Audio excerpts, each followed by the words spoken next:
So last time we spoke a little bit about community and about having your own home and about having your own power and your own food. You may be asking yourself some very deep questions right now, some very simple questions probably about how in the world do we do that? The answer is with people like you. When you when you do the things that we're talking about doing, you are an integral part of that community. One of the fundamental changes that we're talking about bringing about is kind of going back to the old school way of doing some things.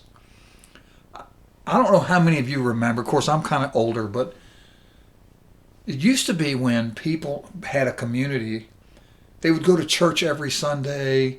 Everybody knew everybody. There was always these great community outings and things. People get together and they feed and they do concerts and they do flea markets and craft shows and concerts, and all the children would be doing things together and all of those things. And so what I'm talking about though is even more profound than just that, because we're now talking about is a whole realignment of our thought process about what it means to be in community and family and community. So I want you to think about something for a minute. When dad and mom decide to have babies, it is with a love and a kindness that says we're going to reproduce, and we have these grand ideas about how we're going to raise our children. And then something happens.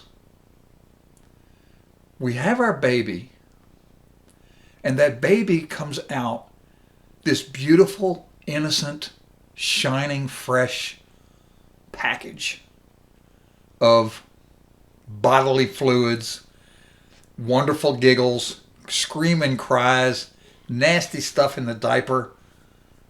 And you say to yourself, oh my God, what are we going to do to ensure that this child is not exposed to the awful things that we've been exposed to in our upbringing? Now, a lot of people say the awful things we've experienced are lessons that we've learned that have made us better people for those lessons. But I want to challenge with that a little bit. I want to say, what if they did not have to go through those particular episodes that you went through in order to be a better person for the experience of those lessons?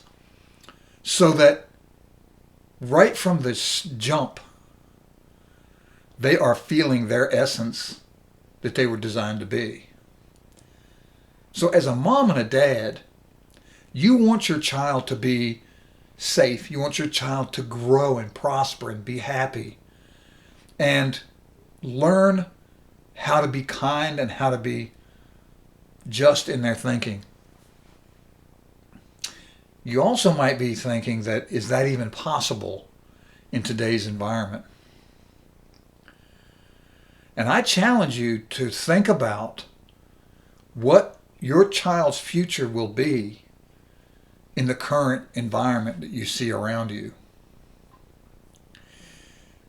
Is it an idea that you would send your child to a private school where things are taught a certain way, where they're in this envelope of privacy and things, where maybe that's not the right answer either, because public schools have their positives, although right now it does seem that the public school systems in our country at least are no longer bastions of teaching history, science, English, art, social stuff, civics. They're more about political agendas and ideological things. So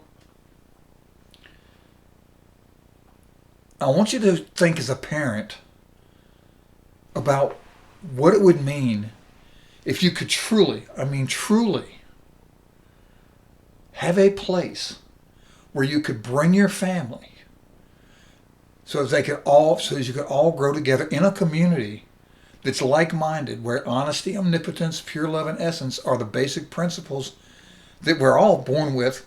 Your child is born with those things right from get-go, and those things are programmed out of your child as as they're exposed to the negative energies of people saying you've got to do it this way, you've got to follow in these footsteps, those kinds of things that are detrimental to a child's life purpose.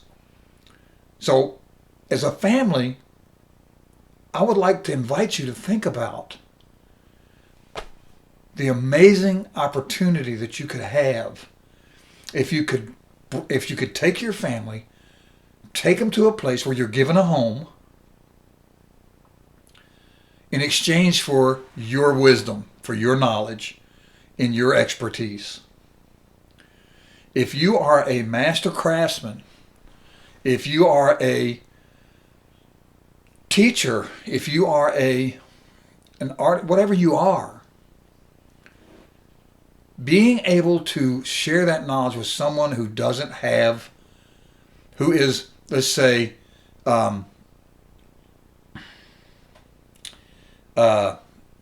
there's a word for it, and it's eluding me right now.